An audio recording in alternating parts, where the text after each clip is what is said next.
Washington Republican leaders moved closer to a swift victory on their $1.5 trillion tax plan after one wavering senator, Marco Rubio of Florida, and one senator who voted no on the original Senate bill, Bob Corker of Tennessee, threw their support behind the final bill. The unexpected support from Mr. Corker, who had opposed the initial Senate legislation over concerns about its impact on the deficit, put the Republicans on the one-yard line in the final seconds of the tax bill debate. Lawmakers plan to vote next week with the aim of getting a bill to President Trump by Christmas.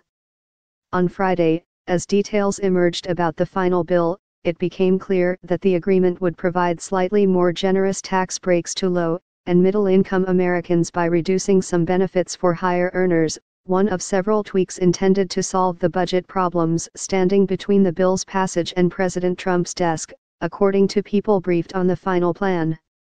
With the finish line to their first legislative victory in sight, Republican negotiators agreed to provide a more generous child tax credit in the final bill to shore up support from Mr.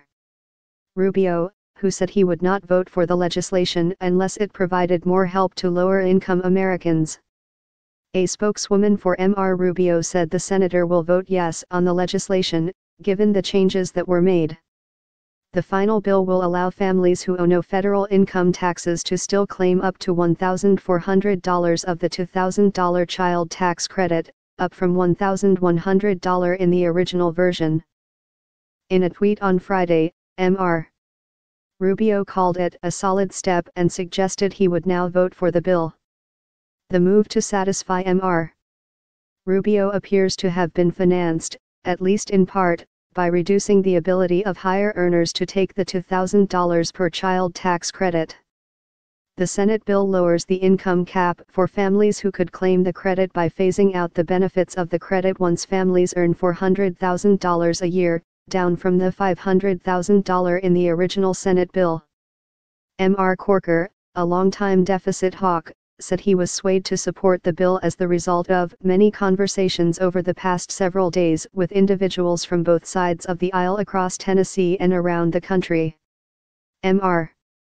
Corker said the bill is far from perfect, and left to my own accord, we would have reached bipartisan consensus on legislation that avoided any chance of adding to the deficit, and far less would have been done on the individual side with items that do not generate economic growth.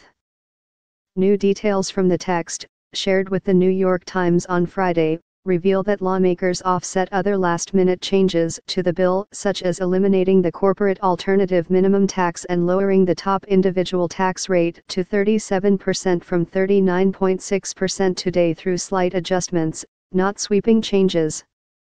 And it was still unclear how they were going to pay for the entire package, which can add no more than $1.5 trillion to the deficit if it is to pass without Democrat support.